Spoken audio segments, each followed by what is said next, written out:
Andrew Carnegie arrived in America, a penniless immigrant. He died the richest man on earth. This wasn't luck. It wasn't an accident. It was a code, a set of unwritten rules for acquiring power and building a legacy used by the giants who shaped our world. For decades, this code has been hidden in plain sight. In this video, I'm going to give you the Carnegie keys to that code. Master them, and you master your destiny. The Carnegie Code, 2 words, an echo of ambition, a whisper of possibility, a blueprint not just for building wealth, but for building bridges. Not just for commanding riches, but for commanding respect, for leaving a legacy that resonates through generations. This isn't about chasing fleeting fortune. It's about cultivating enduring influence. It's about understanding the profound and often overlooked power of human connection, the art of collaboration, the science of strategic alliance. We live in a world that glorifies the lone wolf, the self-made maverick, the individual genius who pulls themselves up by their bootstraps. And while individual grit and determination are undeniably crucial, they are, in the grand scheme of things, only half the battle. The other half, the often neglected and underestimated half, is the power of alliances. The ability to forge meaningful relationships, to build trust, to inspire loyalty, to create a network of individuals who are not just willing, but eager to help you achieve your goals. Think of Andrew Carnegie himself. He wasn't a solitary figure toiling in isolation. He was a master orchestrator, a conductor of human potential. He surrounded himself with brilliant minds, with dedicated workers, with strategic partners who shared his vision and fueled his ambition. He understood that even the most brilliant individuals. He surrounded himself with brilliant minds, with dedicated workers, with strategic partners who shared his vision and fueled his ambition exponentially. He understood that even the most brilliant individuals. He surrounded himself with brilliant minds, with dedicated workers, with monumental achievement, shared his vision and fueled his ambition exponentially. He understood that even the most brilliant individuals. He surrounded himself with brilliant minds, with dedicated workers, with monumental achievement, shared his vision and fueled his working in concert. Ambition exponentially. He understood that even the most brilliant individuals. He surrounded himself with brilliant minds, with dedicated workers, with monumental achievement, shared his vision and fueled his and thinkers working in concert. Ambition exponential. He understood that even the most brilliant individual. He surrounded himself with brilliant minds, with dedicated workers, with inventor. It was a culmination of countless discoveries and innovations, each building upon the last, each contributing to a transformative shift in human civilization. Even the seemingly solitary figures of history, the artists, the inventors, the scientists, were not truly alone. They were standing on the shoulders of giants, drawing inspiration from the past, collaborating with their contemporaries, and shaping the future through their interactions with others. Isaac Newton famously said, "If I have seen further, it is by standing on the shoulders of giants." He acknowledged the debt he owed to those who came before him, the intellectual heritage that enabled him to make his groundbreaking discoveries. The Carnegie Code isn't just about building alliances. It's about building the right alliances. It's about identifying individuals who possess the skills, the knowledge, the resources, and the character that will complement your own. It's about finding people who share your values, who are aligned with your vision, who are committed to your success. And it's about offering them something in return. Because alliances are not built on exploitation. They are built on mutual benefit. Think of John D. Rockefeller and his Standard Oil empire. He was ruthless, yes, them something, but he was also a master strategist. Because alliances are not built on the power of consolidating resources, of eliminating competition. Think of John D. vertically integrated organization that controlled every aspect of the oil industry, from the well to the consumer. And he did this not alone, but by forging alliances with other oil producers, with railroad companies, with financial institutions. He built a network of relationships that allowed him to dominate the market and amass a fortune that was almost unimaginable at the time. But Rockefeller's approach also serves as a cautionary tale. His ruthless tactics and disregard for ethical considerations ultimately tarnished his reputation and led to the breakup of his Standard Oil Trust. The Carnegie Code emphasizes not just the what of building alliances, but the how. It's about building alliances based on integrity, on trust, on mutual respect. It's about creating a win-win situation for everyone involved. Dale Carnegie, in his seminal work, How to Win Friends and Influence People, laid out a set of principles for building rapport, for understanding human nature, for inspiring cooperation. He emphasized the importance of genuine interest in others, of active listening, of sincere appreciation, of avoiding criticism, of focusing on common ground. These principles are not just applicable in social situations. They are fundamental to building strong and lasting alliances in business and in life. To command riches, you must first command yourself. You must develop the qualities of leadership, the ability to inspire confidence, to motivate others, to articulate a compelling vision. You must be a person of integrity, of honesty, of unwavering commitment to your values. People are drawn to those who are authentic, who are genuine, who are passionate about what they do. They are repelled by those who are fake, who are manipulative, who are driven solely by self-interest. Warren Buffett, the Oracle of Omaha, is a master of building alliances based on trust and integrity. He invests in companies with strong management, teams with ethical cultures, and with a track record of delivering results. He doesn't micromanage. He empowers his managers to run their businesses as they see fit. He trusts them to make the right decisions, and he supports them when they face challenges. And in return, he earns their loyalty, their dedication, and their exceptional performance.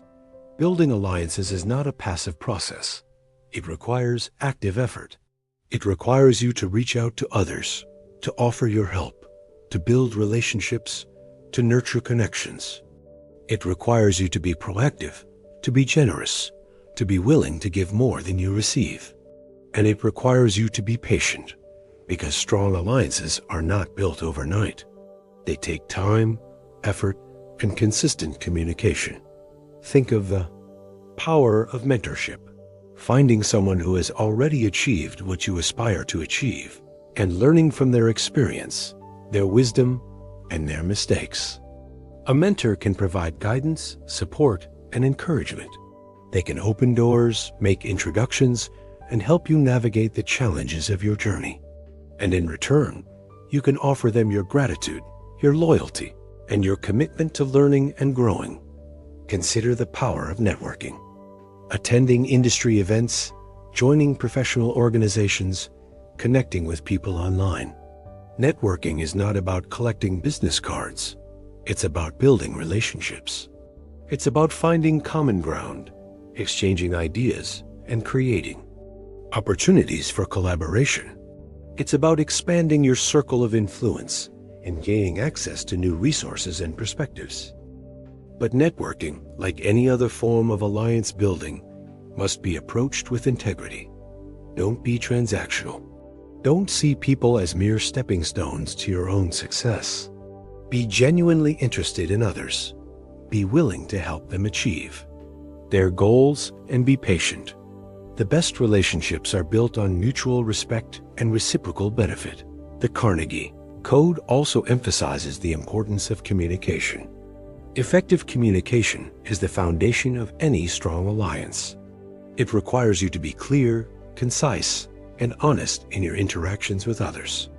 It requires you to listen actively, to understand their perspectives, and to respond thoughtfully. And it requires you to be willing to give and receive feedback, to address conflicts constructively, and to maintain open lines of communication at all times. Think of the power of storytelling. Telling stories that connect with people on an emotional level, that inspire them, but motivate them to action.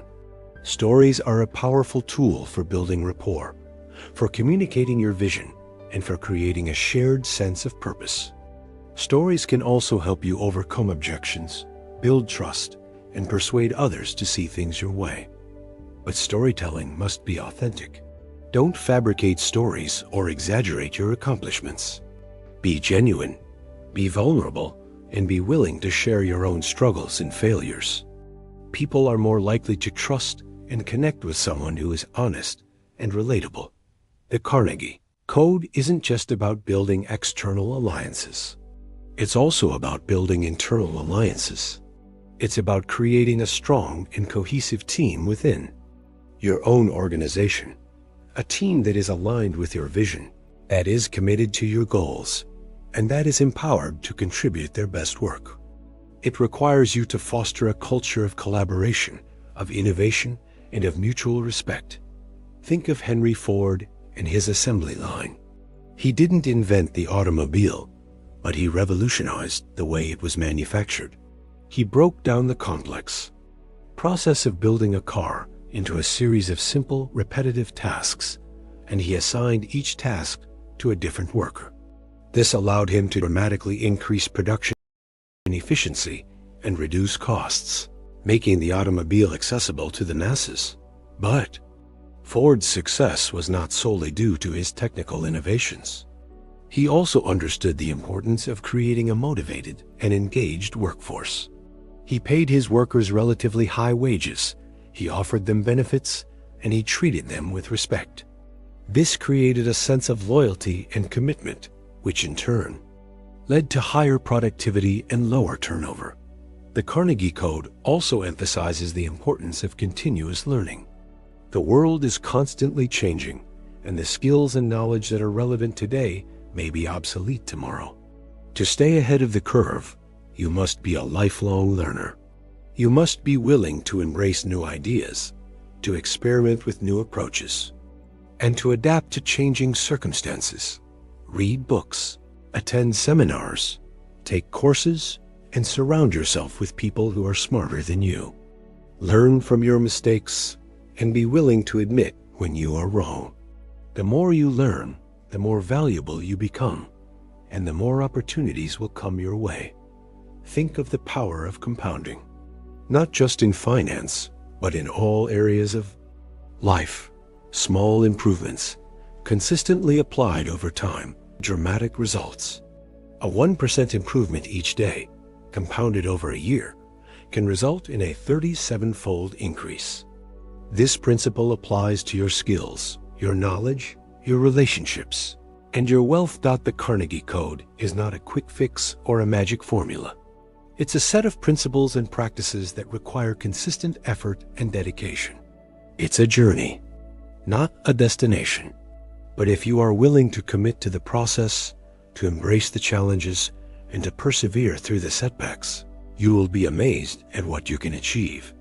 Don't be afraid to take risks. Don't be afraid to fail. Failure is not the opposite of success. It's a stepping stone to success. Every successful person has experienced failure. The difference is that they didn't let failure define them. They learned from their mistakes. They picked themselves up, and they kept moving forward. Think of Thomas Edison and his relentless pursuit of the light bulb. He failed thousands of times before he finally found the right combination of materials and techniques. But he didn't give up. He saw each failure as a learning opportunity, and he used that knowledge to refine his approach.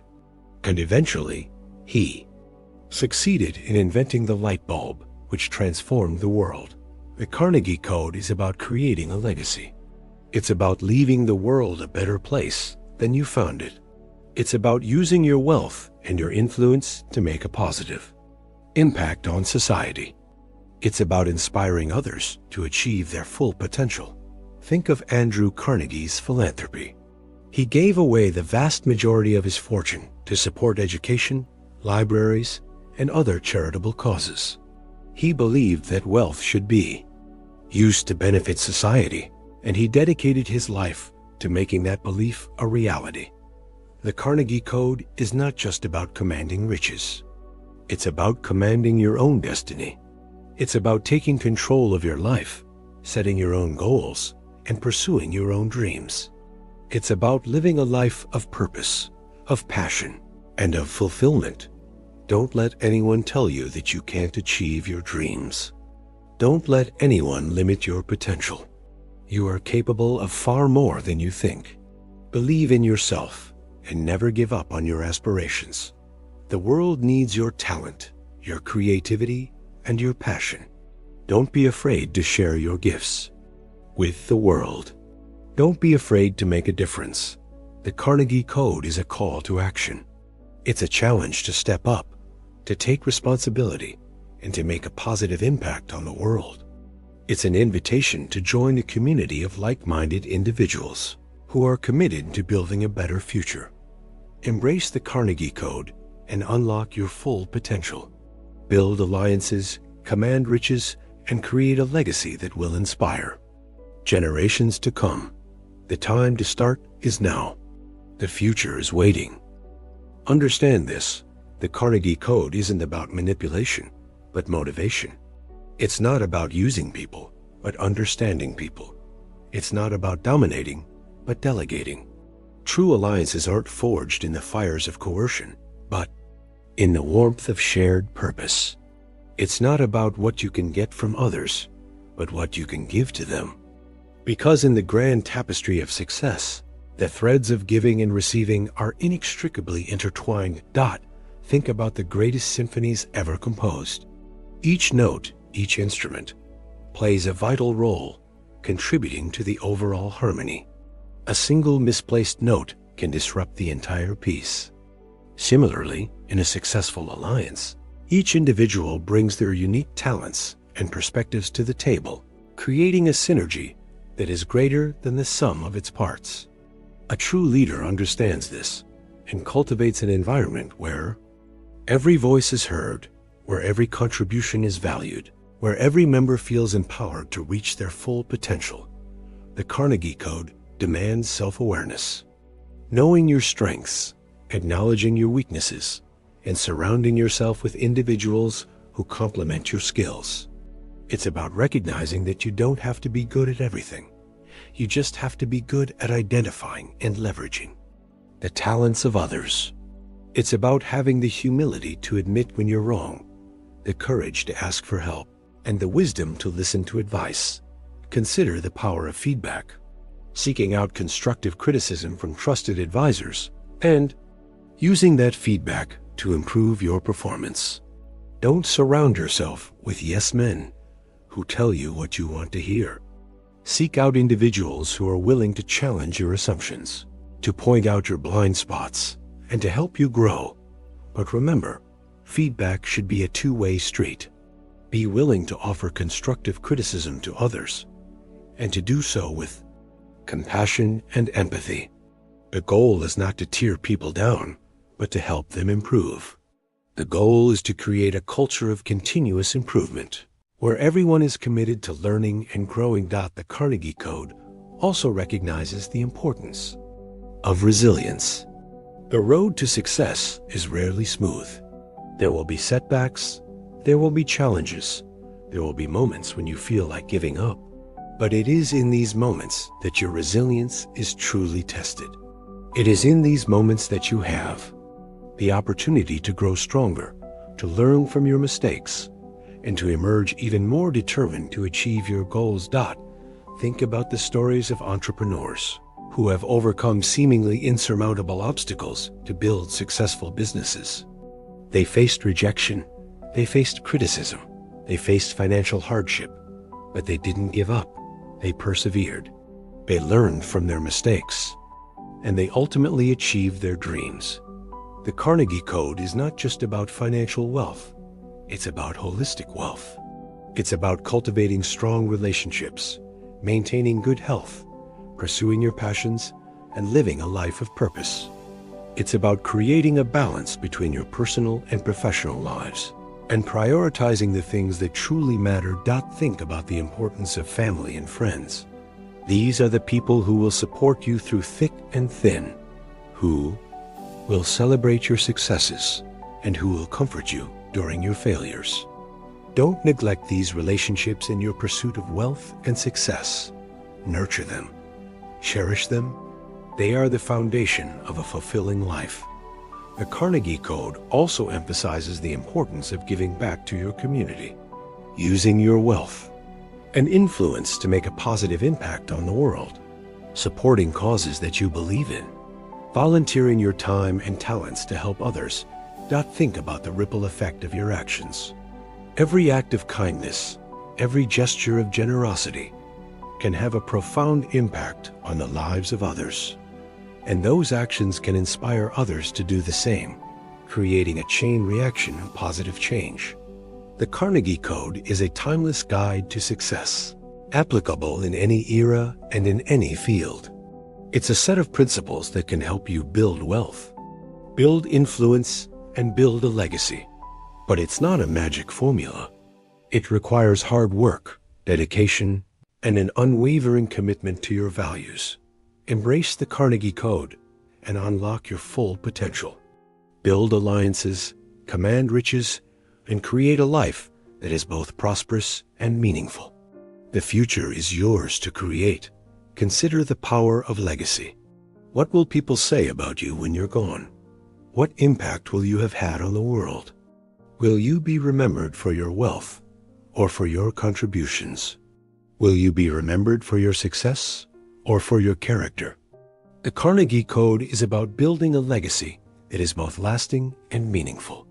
It's about using your wealth and influence to make a positive impact on the world, to inspire others, and to leave a legacy that will endure for generations too. Think about the lives of great leaders, philanthropists, and innovators throughout history. They are remembered not just for their accomplishments, but for their character, their values, and their contributions to society. They are remembered for the lives they touched, the people they inspired, and the legacy they left behind. The Carnegie Code is a call to greatness. It's a challenge to rise above the ordinary, to pursue excellence in all that you do, and to make a positive impact on the world. It's an invitation to join a community of like-minded individuals who are committed to building a better future. Embrace the Carnegie Code and unlock your full potential. Build alliances, command riches, and create a legacy that will inspire generations to come. The journey begins now. Take the first step. The world is waiting. And remember this: the Carnegie Code is not a static set of rules, but a dynamic and evolving philosophy. It's about adapting to changing circumstances, embracing new challenges, and continuously seeking ways to improve. It's about being a lifelong learner, a constant innovator, and a relentless pursuer of excellence. Think about the rapid pace of change in today's world. Technology is advancing at an exponential rate. New industries are emerging, and old industries are disappearing. To thrive in this environment, you must be adaptable, flexible, and willing to embrace change. The Carnegie Code encourages you to be a disruptor, to challenge the status quo, and to create new solutions to old problems. It encourages you to be a visionary, to see opportunities where others see obstacles, and to lead the way towards a brighter future. But disruption must be responsible. Innovation must be ethical. Progress must be sustainable. The Carnegie Code reminds us that wealth and power come with responsibility, and that we must use our resources wisely and ethically. Think about the impact of your actions on the environment, on society, and on future generations. Are you creating value, or are you simply extracting it? Are you contributing to the solution, or are you contributing to the problem?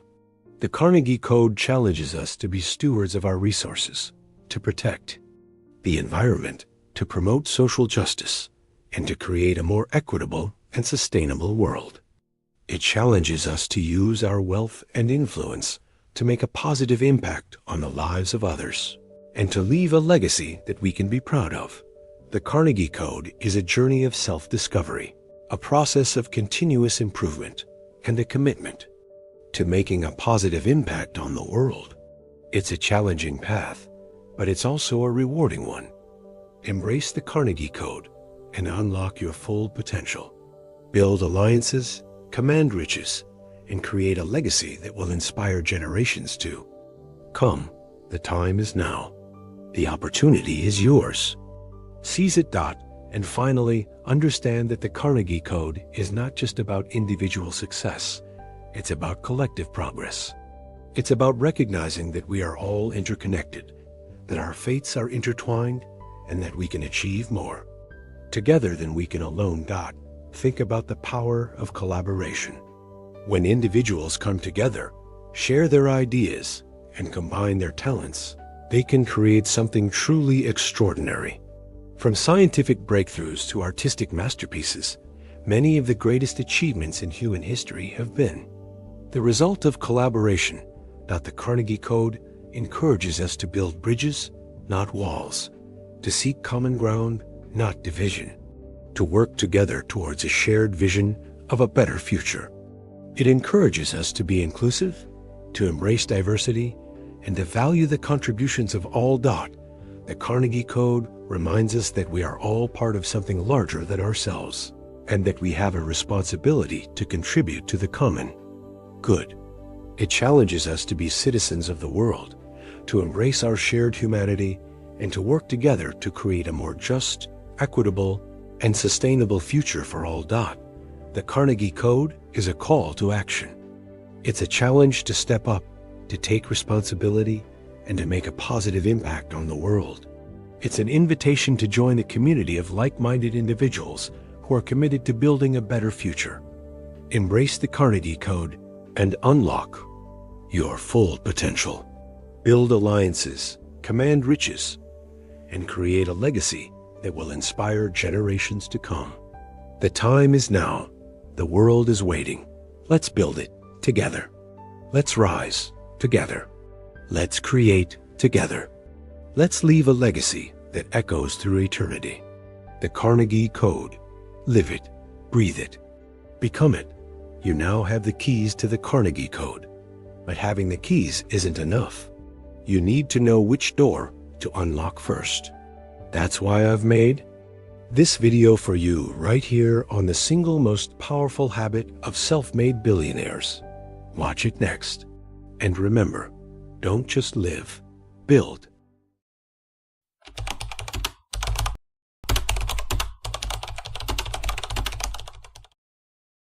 They called him the richest man who ever lived. But John D. Rockefeller wasn't born with wealth. He was forged. Forged in the crucible of poverty, sharpened by the grind of necessity, and driven by a relentless belief, not just in oil, not just in markets, but in himself. He understood something most men die never learning. That wealth is not money. It's a mindset, a dominion of thought, an empire built first in the mind, long before it rises in the world. Because while the world was chasing wages, Rockefeller was crafting strategy. While others worked for survival, he cultivated vision, like a general planning a war that hadn't yet begun. He saw the invisible pipelines before there were pipes, power before there was permission, order in the chaos of crude. He saw what others missed. And that's where you begin. Not with money, not with contacts, not with luck. You begin with perception, with the eyes to see what's truly rare in this world. Opportunity wrapped in adversity, riches disguised as ruin. The man who sees clearly in a fog of confusion has already won half the battle, because clarity is wealth, belief is capital, conviction is compound interest on your soul.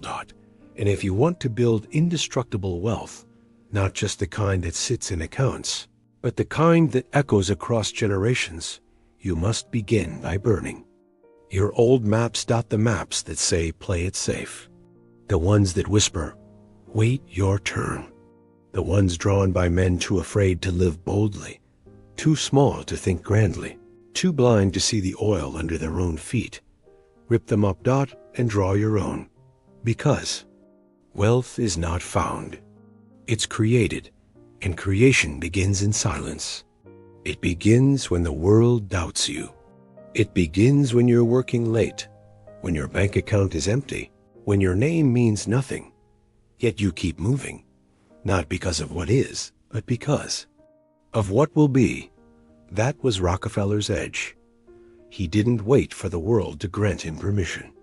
He built his world and let others catch up. But that kind of fire, it doesn't come cheap. It demands everything. Focus that cuts like a blade, discipline that doesn't flinch, and belief, deep, unshakable, unreasonable belief. Because before, he dominated oil, he dominated himself. He mastered his moods, his habits, his thoughts. He understood what every great titan knows, that before you can control markets, you must control your mind. And that's where most people fail. They chase secrets and systems, mentors and miracles, but skip the foundation. They want Rockefellers. Bank balance without his backbone. They want the castle, but won't dig the moat. They want the light, but won't stand in the fire. But wealth isn't handed out. It's summoned. It's forged in late nights, tough calls, brutal setbacks, and the unrelenting decision to keep building, even when the world says stop. Henry Ford once said, "Thinking is the hardest work there is," which is probably the reason why so few engage in it. But you came here to think differently, to build what they said was impossible, to lead in the way only giants do, not by shouting, but by outlasting. Because building indestructible wealth means playing the long game. It means understanding that the seeds you plant today will not bloom tomorrow, but you plant anyway, because your faith isn't based on the calendar. It's rooted in cause and effect. Like James Allen wrote in As a Man Thinketh, you are today where your thoughts have brought you. You will be tomorrow where your thoughts take you. So where are your thoughts taking you? Do they build or break? Do they elevate or erode? Are they a fortress or are they a cage? Because every empire begins with a blueprint of thought. And thought, when repeated with intensity and belief, becomes reality. This is not just philosophy. It is mechanics. It is the internal machinery of men like Carnegie, Morgan, and Hill. They didn't stumble into wealth. They engineered it. And that engine runs on clarity, clear vision, clear values, clear standards. You must become ruthless with confusion, allergic to vagueness, hostile to mediocrity, because mediocrity is the cancer of the mind. It doesn't show up with horns. It whispers in comfort. It shows up when you compromise, when you say good enough. But good enough builds nothing. It sustains nothing. It survives. It doesn't thrive. You want to build a legacy? You want to create wealth that cannot be stolen, taxed, or inflated away? Then start with your mind. Discipline it like an athlete. Train it like a soldier. Expand it like a kingdom. Because wealth, true wealth, is not just the accumulation of capital. It is the expansion of capacity. The capacity to think when others panic, to endure when others quit, to plan when others react. And that's what Rockefeller did better than anyone. He didn't just build a company. He built a system. He didn't just play the game. He redefined the board. And you must do the same. The world doesn't need more followers. It needs visionaries, builders, leaders with steel in their spine and fire in their chest. You must lead your life like a general leads a war, with strategy, with foresight, with relentless will, because life is not a playground. It's a battlefield. And the enemy is comfort. The enemy is hesitation. The enemy is the version of you that settles, that sleeps in, that waits for the right time. There is no right time. There is only time. And what you do with it determines everything. So build with urgency. Move with conviction. Decide like a king, not a beggar. Because the throne you seek is not out there. It's within you. And every day you hesitate, someone else is building their empire. While you doubt yours. Enough. No more waiting. No more wishing. No more playing small. Burn the blueprint of the average man. And rise. Rise like the titans of old. Like Carnegie in the steel mills of Pittsburgh. Like Ford on the factory floors of Detroit. Like Rockefeller in the refineries of Cleveland, where fire, oil, and ambition danced together like God's rewriting. Fate. These men weren't just businessmen. They were builders of destiny, and they built from one material above all others: discipline. Discipline is the silent architect behind every empire.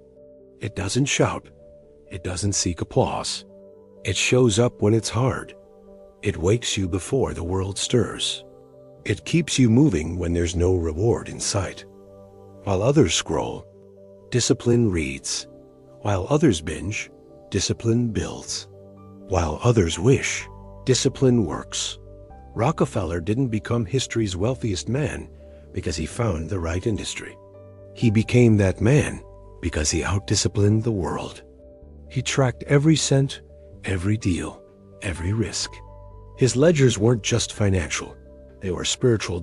Every entry said, "I am in control." Every calculation screamed, "I am not a victim of chance. I am a master of law, the law of cause and effect." And that's what you must understand. Wealth is not luck. It is not inheritance. It is not born of circumstance. It is a law. And like gravity, it favors those who align with it.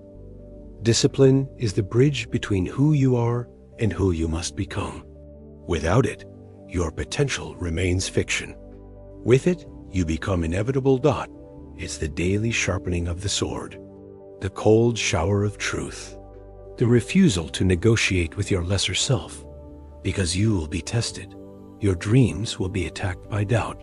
Your resolve will be hunted by fear. Your mission will be mocked by those too timid to chase their own. And when that happens, you must remember this. The lion does not concern himself with the opinions of sheep. Rockefeller didn't fold under pressure. He absorbed it. He used it. Every setback became strategy. Every criticism became fuel. He understood what the masses didn't. Pressure is the price of greatness. It breaks the weak, but it refines the strong. So welcome it. Invite discomfort. Seek the edges of your endurance. Because it is only in fire that steel is made. And you must be steel. To build indestructible wealth. You must become indestructible yourself. In mindset, in belief, in character. Your wealth will never outgrow you. Your income will never outscale your discipline. Your empire will never surpass your endurance. So build yourself like a fortress. Read when others sleep. Act when others talk. Lead when others follow. Because this world is not given to the soft. It is seized by the relentless. The Rockefellers of the world don't ask for permission. They move like storms. They change industries, rewrite laws, break monopolies, and build their own. They are not employees of the system. They own the system. And when the system changes, they adapt before it even finishes turning. That is the next truth of wealth. Adaptability. Ability to shift without fear. To evolve without losing your core. To stay grounded while everything around you burns. When others panicked in downturns, Rockefeller expanded. When the government tried to break Standard Oil, he had already diversified. He saw moves 3 decades ahead. You must do the same. You must become a strategist of your own life. Not just working in it, but working on it. Not just surviving the now, but engineering the future. Every day is a move on the board. Every dollar a soldier. Every action a command. Are you leading your army with precision? Or are you watching from the sidelines, waiting for fortune to smile? Let me make it clear. Fortune doesn't smile. It tests, it pushes, and it waits to see who will bend and who will rise. Warren Buffett once said, "Be fearful when others are greedy and greedy. When others are fearful, this isn't about emotion. It's about strategy. It's about emotional mastery. not letting the winds of the world sway your internal compass. Because the game of wealth is 90% psychology, 10% math. It's not whether you can calculate returns, it's whether you can control your reaction. When the storm hits. Can you stay the course when your vision looks like madness? Can you invest in yourself when the world bets against you? Can you move forward in silence while others mock, doubt, or ignore? The men who built empires didn't seek applause. They earned legacy. And legacy is built in shadows, before the headlines, before the recognition, before the results. It's built when no one is watching, when it's just you, the work, and the voice in your head that says, keep going. That voice is your ally. That voice is your Rockefeller. That voice is the architect of your wealth. And that brings us to the next truth. Vision. Without vision, wealth is noise. Money becomes meaningless. Assets become distractions. Vision is what makes wealth matter. It's not about the car. It's not about the watch. It's not even about the billions. It's about what those billions can build, not just in the world, but in you. Rockefeller's fortune built universities, medical research, global change. It wasn't just numbers on a ledger. It was legacy carved into the spine of history. And that's what you're after. Not shallow riches, but significance. Not fast gains, but eternal echoes. So what's your vision? What does your wealth fight? FOR? What does your empire stand upon? Who does it serve? And why does it matter? Because if you build without purpose, you'll crumble under pressure. But if your vision is forged in fire, nothing can stop you. Not the economy, not the critics, not even time. You become immortal not by living forever, but by building something. That does. And the only way to build that kind of wealth is to stop thinking like a consumer and start thinking like a king. A king doesn't ask for more. He creates more. He doesn't look at price tags. He looks at value. He doesn't chase income. He builds infrastructure. And that is what wealth truly is. Infrastructure of thought. Infrastructure of belief. Infrastructure of action. Every move should be legacy. Every step should be empire. Every thought. WEAPONIZED. This is the Rockefeller mindset, because empires aren't born in comfort. They're carved out of struggle, molded in the furnace of hard choices, and hammered into shape by vision, belief, and action. If you want to rise like Rockefeller, you must stop thinking like the world owes you something. It doesn't. And that's your greatest power. Because when you expect nothing, you become dangerous. You stop waiting, and you start creating.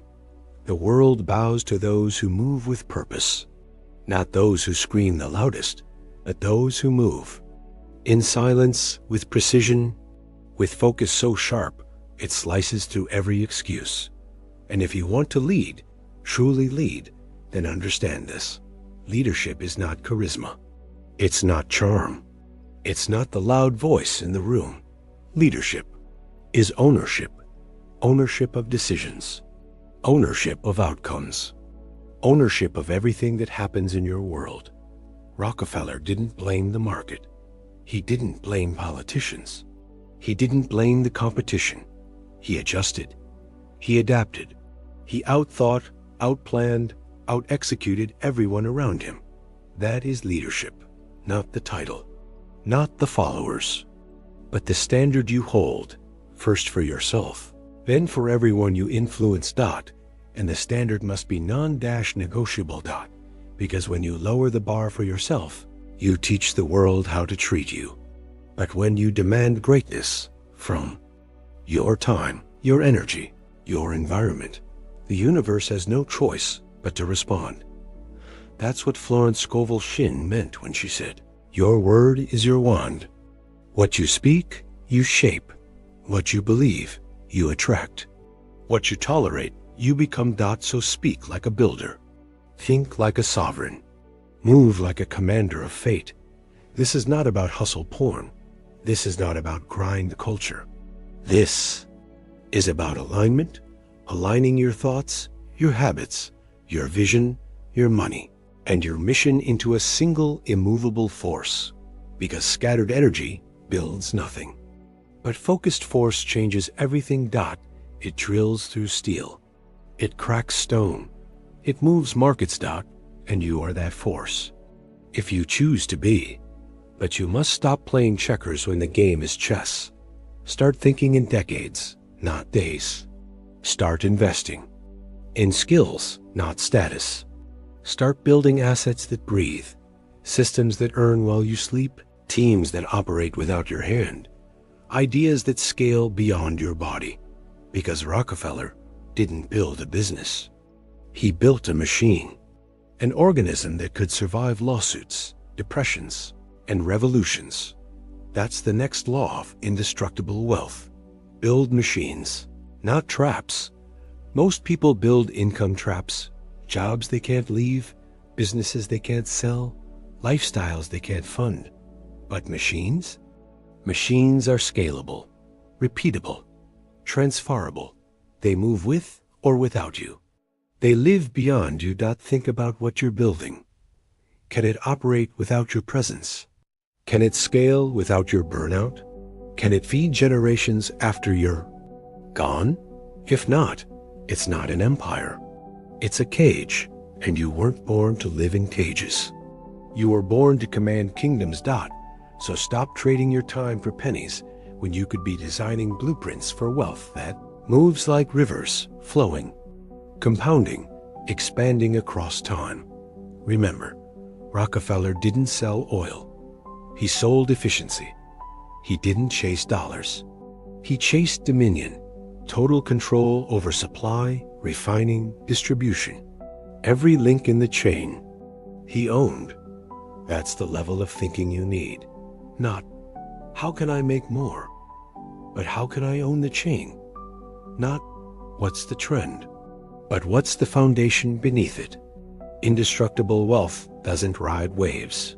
It builds a coastline. And the coastline is principle. Values that do not shake when markets collapse. Standards that do not fold under pressure. Habits that do not vanish in chaos.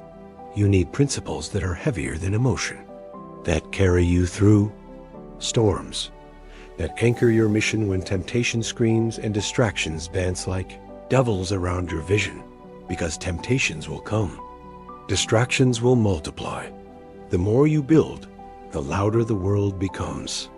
But you must stay tuned to a different frequency. One the average man can't hear. The sound of inevitability, the rhythm of legacy, the quiet pulse of a man who knows. This is not just a life. It is a mission. And missions require resilience. Resilience is the bedrock beneath Rockefeller's empire. He was not spared from trial. He was not handed a golden path. He earned every inch by enduring what others escaped from. He was investigated, demonized, broken apart by courts, hated by papers, hunted by reformers. But he endured. Not through rage, but through calculation. Not by whining, but by winning the next move. And that's what you must remember. Resilience is not resistance. It is evolution. You don't stand still like a wall. You bend like a blade of grass. Flexible, but unbroken.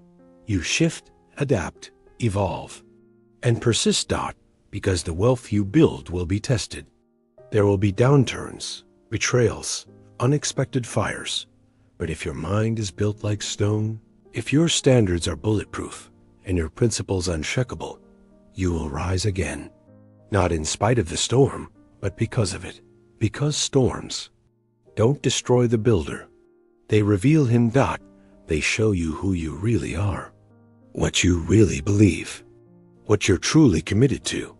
And if you rise from it, stronger, smarter, hungrier, then you've earned a title no school can grant. Titan. Because that's what Rockefeller became.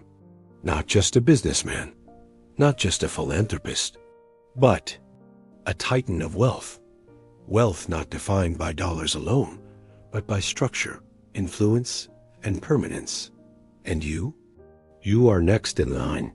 If and only if you choose to carry the weight.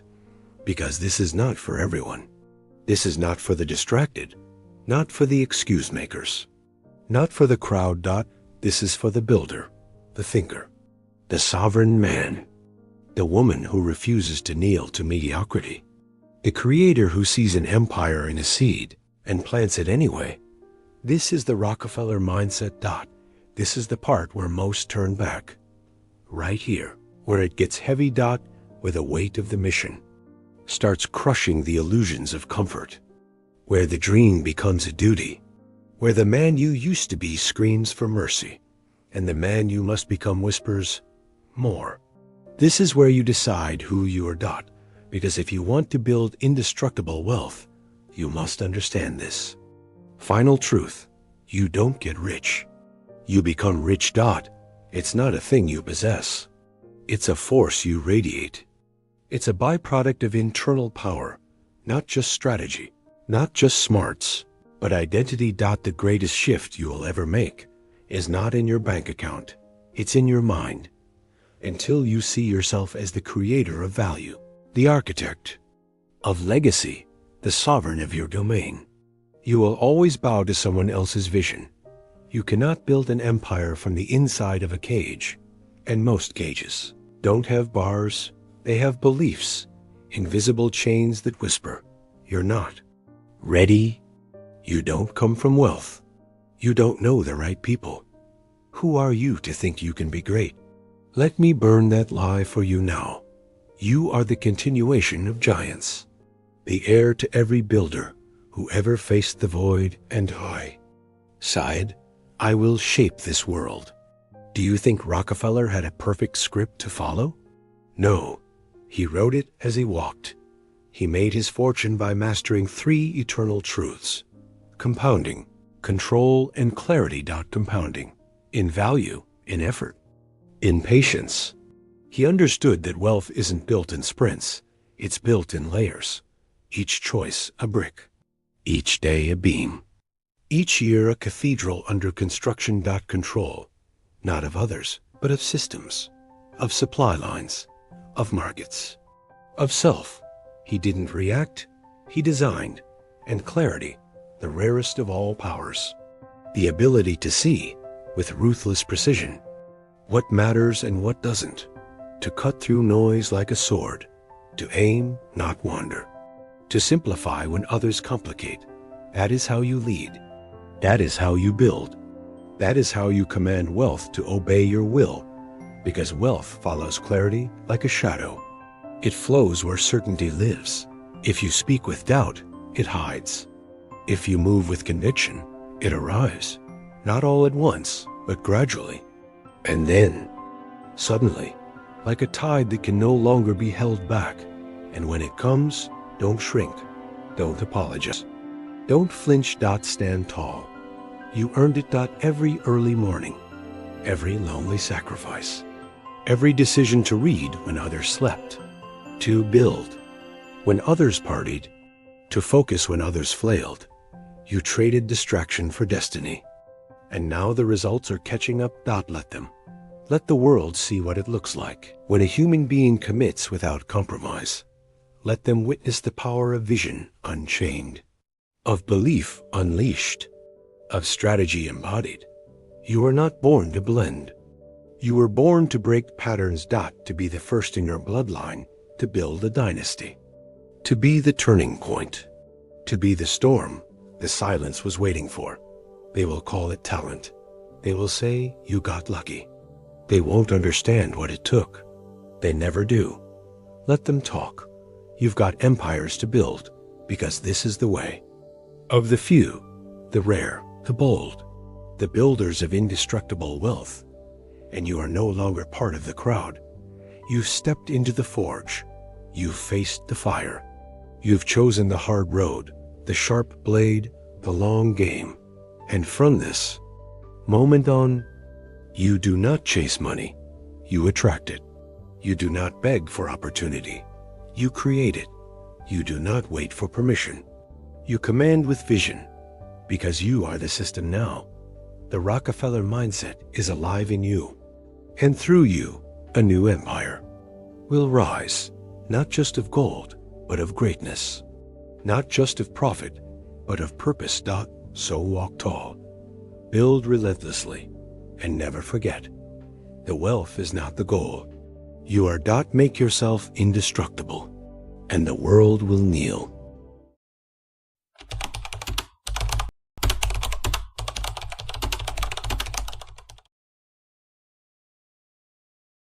What if the one thing separating you from your biggest goals wasn't money, or luck, or connections, but the way you learn? We're taught that learning ends at graduation. That is a lie. For people like Elon Musk, Jeff Bezos, and Warren Buffett, learning is a weapon.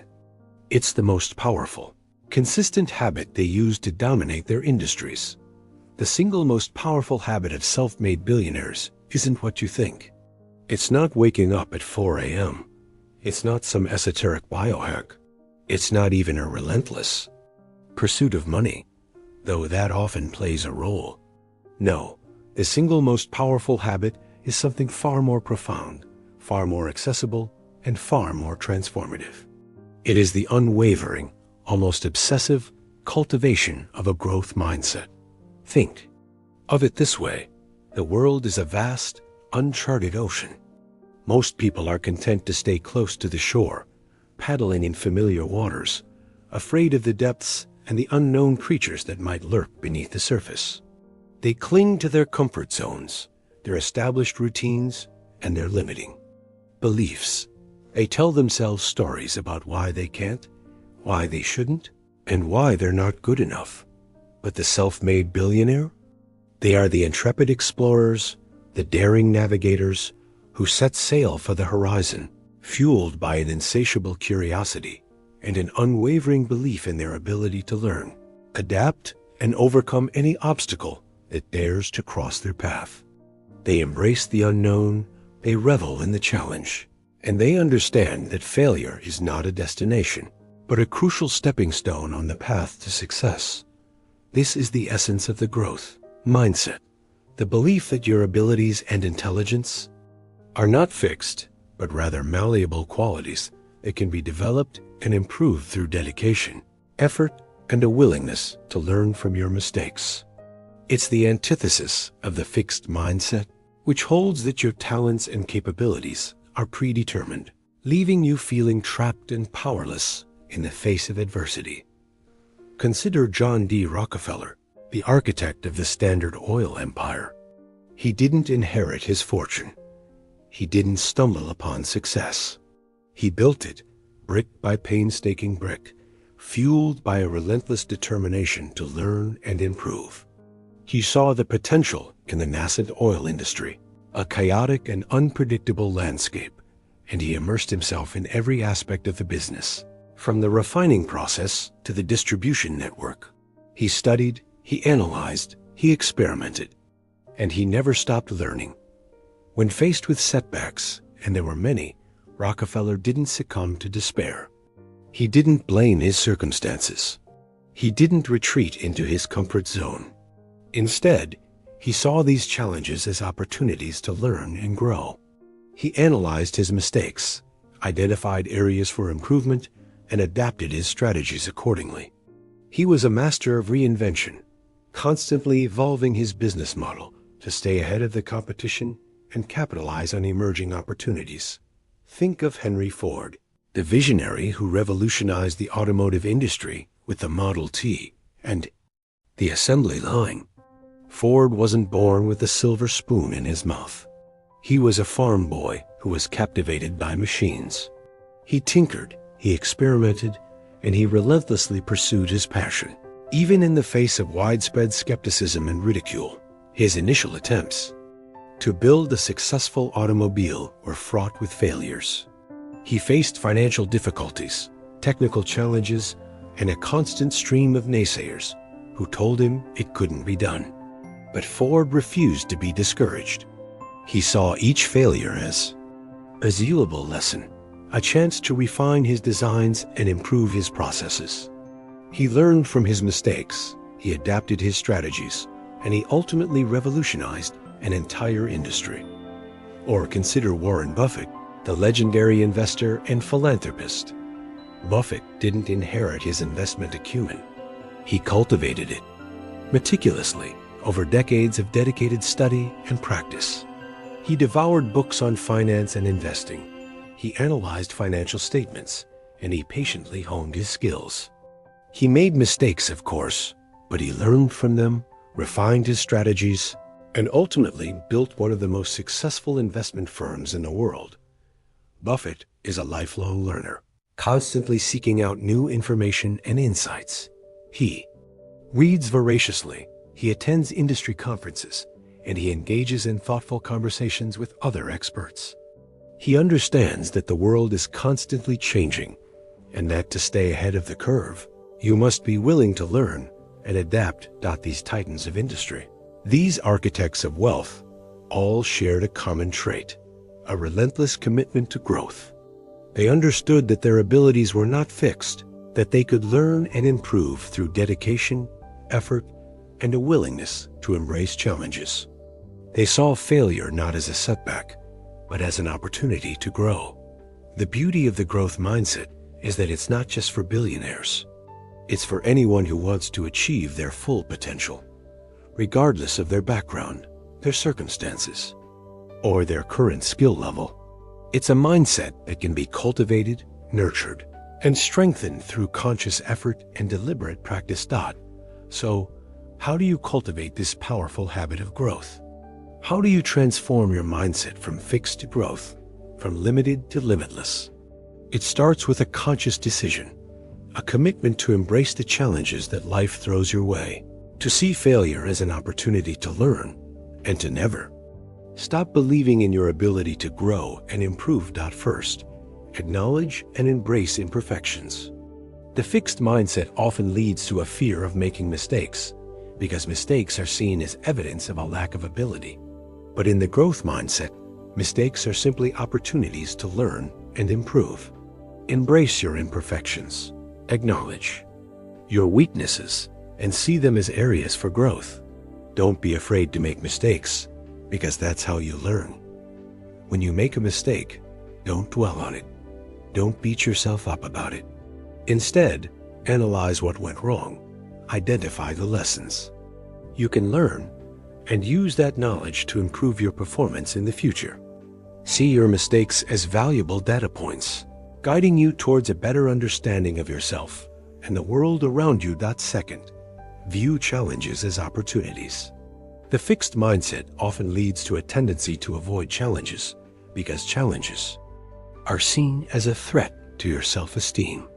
But in the growth mindset, challenges are seen as opportunities to learn and grow. Embrace challenges, seek out new experiences, and push yourself beyond your comfort zone. When you encounter a challenge, don't back down. Don't shy away from it. Instead, embrace it with enthusiasm and determination. See it as an opportunity to test your limits, to expand your skills, and to become a better version of yourself.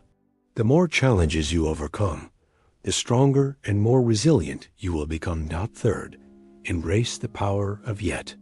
The fixed mindset often leads to a sense of hopelessness, a belief that you're simply not good enough.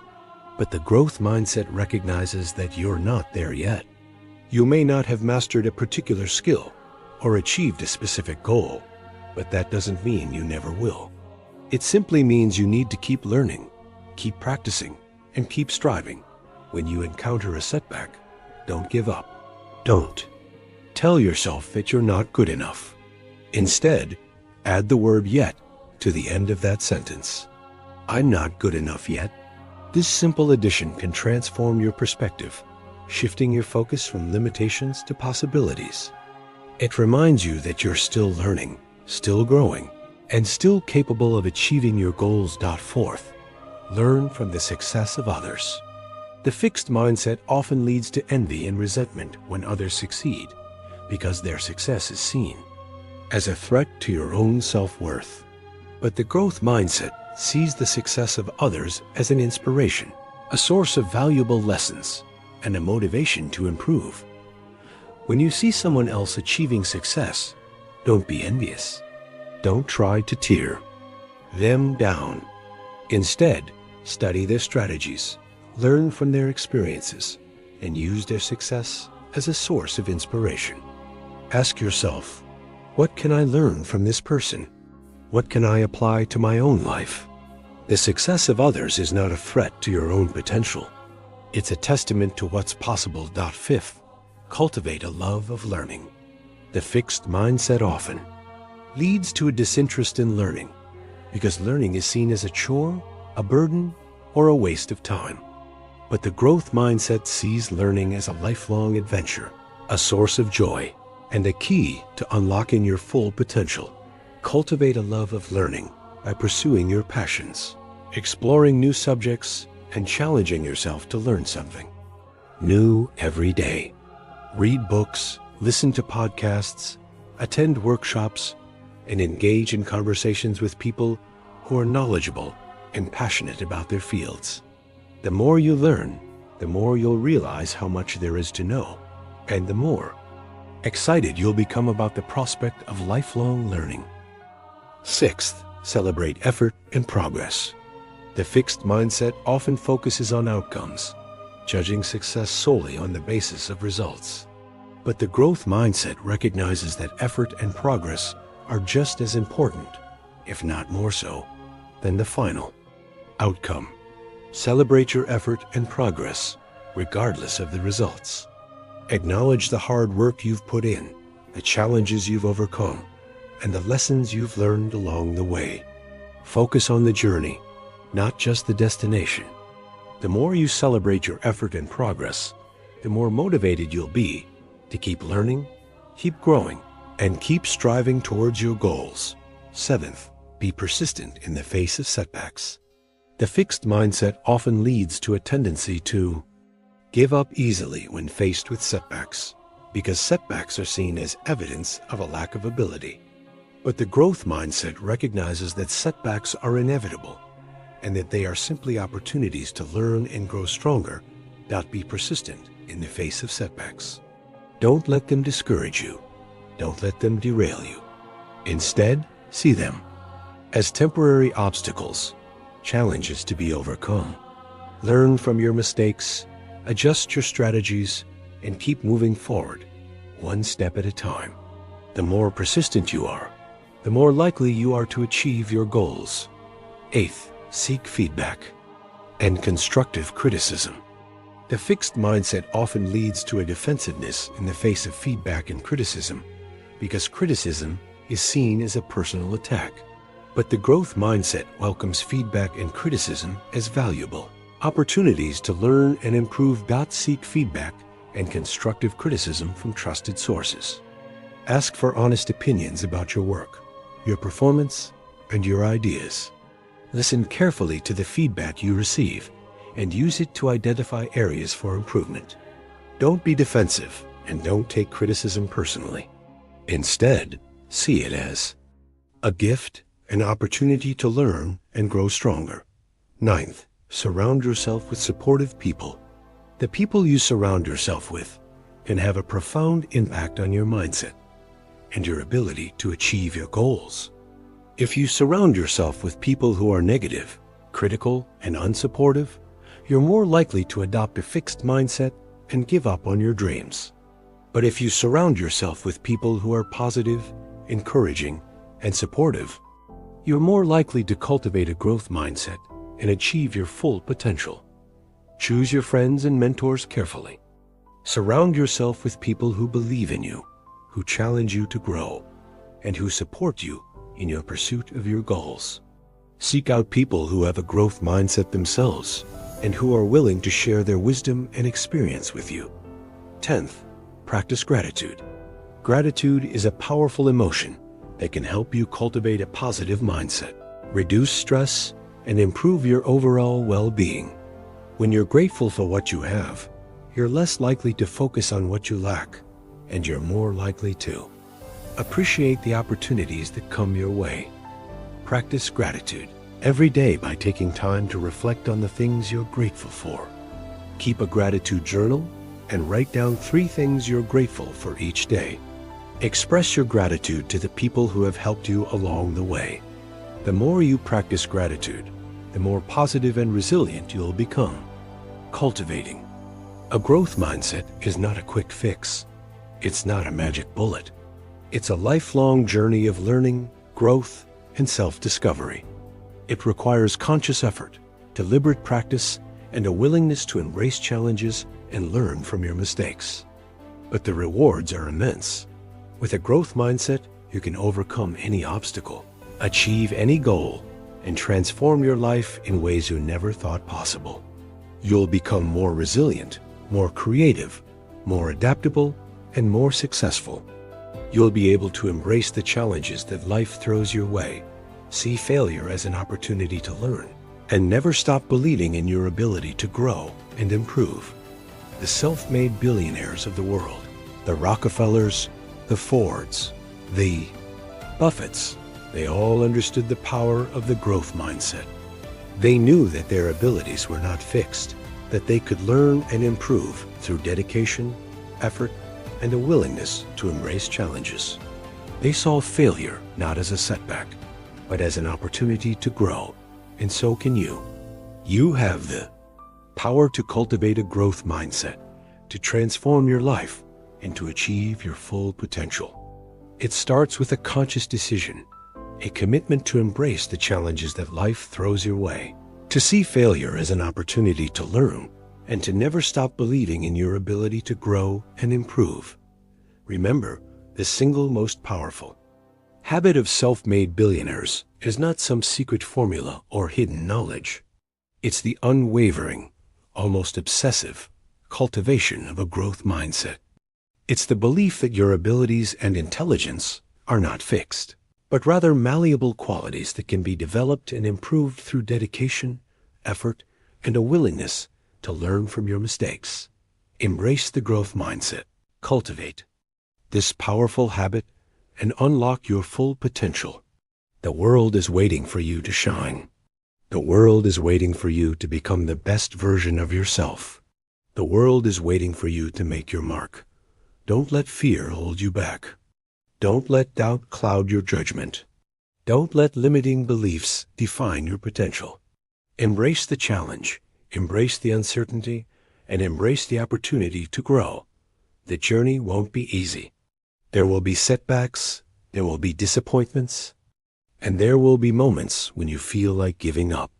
But remember the lessons of the self-made billionaires, the Rockefellers, the Fords, the Buffetts. They didn't give up, they persisted. They learned from their mistakes. They adapted their strategies, and they ultimately achieved their goals. You can do the same.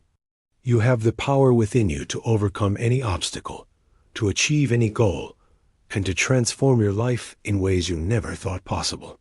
All you need is the unwavering, almost obsessive cultivation of a growth mindset. So, start today. Make a conscious decision to embrace the challenges that life throws your way, to see failure as an opportunity to learn, and to never stop believing in your ability to grow and improve. The world is waiting. Your potential is limitless, and the power to transform your life is within your grasp. Embrace the growth mindset and unleash your inner billionaire. Embrace the growth mindset and unleash your full potential. Embrace the growth mindset and change the world. This is your moment. This is your opportunity. This is your time. Seize it. Embrace it. And never look back. The future is yours to create. The future is yours to shape. The future is yours to own. Go out there and make it happen. Go out there and make a difference. Go out there and be the best version of yourself. The world is waiting.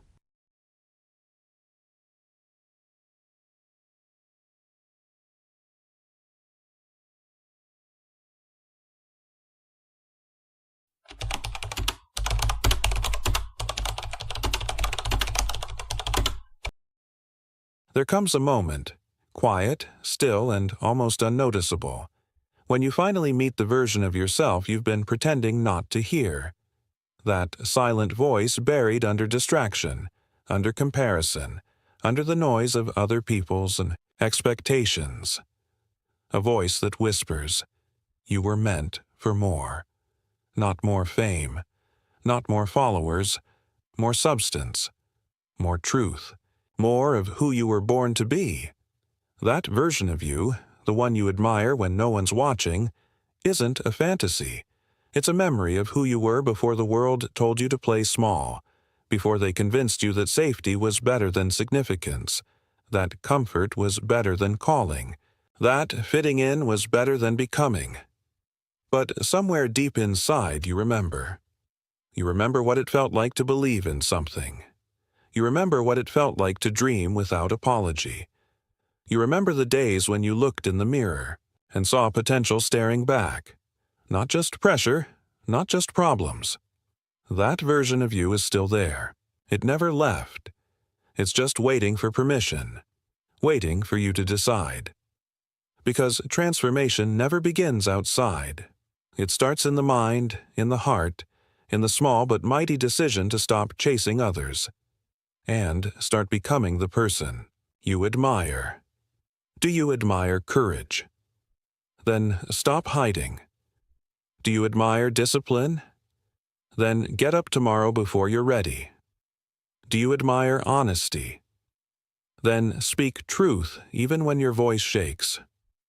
The people you idolize, the giants you put on pedestals, they were not born with more. They were just willing to become. Think of Edison, alone in a lab, failing 1,000 times so the world could see light.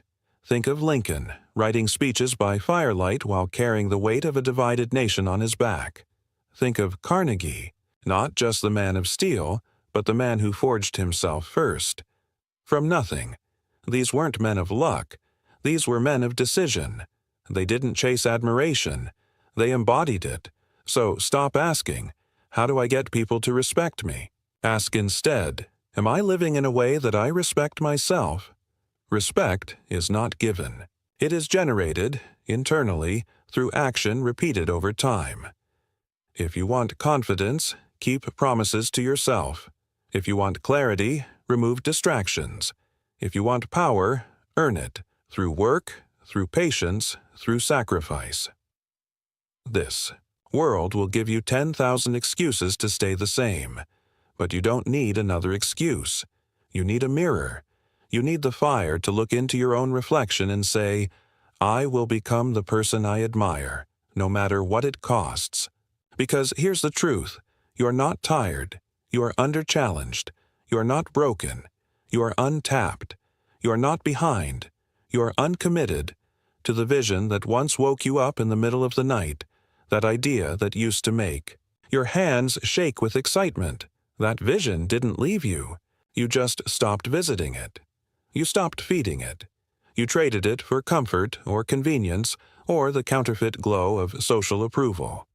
But what you admire in others, resilience, grace under pressure, unstoppable drive, is already coded into your DNA. It's waiting to be called forward. Don't say, "That's just who they are." Say, "That's who I can become." Because admiration without transformation is just envy in disguise, and envy will rot you. It will steal your days, your focus, your joy. But transformation will resurrect you. It will burn away the lies, the excuses, the victimhood, the comfort zone. It will demand everything from you and give you everything in return. Do you know what's harder than chasing your dream? Living with the regret that you didn't. You think discipline is hard? Try waking up at 50 and realizing you let fear narrate your entire life. You think consistency is hard? Try explaining to your younger self why you abandoned their vision for something more realistic. You admire people who show up no matter what. So become that person. You admire those who speak with clarity. So study the craft. You admire those who walk with quiet confidence. So build it through 1,000 small acts of courage when no one is looking. Because admiration is not about fantasy. It's about blueprint. And every person you look up to is simply holding a mirror, showing you what's possible when belief meets behavior. Think of Walt Disney, a man who was fired for lacking creativity. Think of Oprah, told she'd never succeed on television. Think of Ford, bankrupt 5 times before creating the most efficient industrial system the world had ever seen. These were not anomalies. They were ordinary people with extraordinary commitment. They weren't lucky. They were relentless. They weren't gifted. They were obsessed. They didn't wait for the world to applaud. They became the type of person who didn't need the applause. So today, don't ask for motivation. Don't ask for signs. Look in the mirror and decide. Decide to stop outsourcing your greatness to fate. Decide to stop waiting for someone to pick you. Decide to become the kind of person your future self would thank you for. Start small if you must. Wake up an hour earlier. Say no when you mean no. Say yes when you're terrified. Turn off the phone. Turn on your mind. Feed your body. Feed your spirit. Feed your vision. Because you are not just building habits. You are building a life. A life that aligns with your values. A life that commands respect, not by force, but by example. A life that doesn't just admire greatness, it embodies it. You were not born to chase shadows. You were born to cast them. To step so fully into your power that your presence alone changes the temperature of every room you walk into. To become so clear, so focused, so alive, that people don't just listen to your words. They feel your life. But clarity doesn't come by accident. It doesn't arrive in the mail. It's forged, like steel, in the fire of isolation, through hard questions, long nights, and the courage to face your flaws without flinching.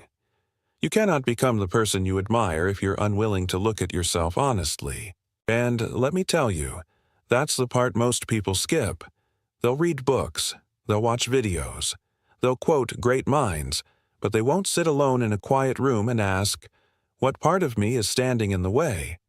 Because that's where change happens. In the ugly, in the raw, in the confrontation between who you are and who you know you're meant to be.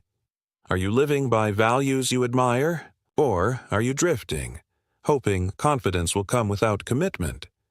Are you practicing self-control, or are you letting your impulses decide your identity? You can't admire discipline and then hit snooze every leadership, and then stay silent when it matters most. You can't admire integrity convenient. That's the internal betrayal that no one sees.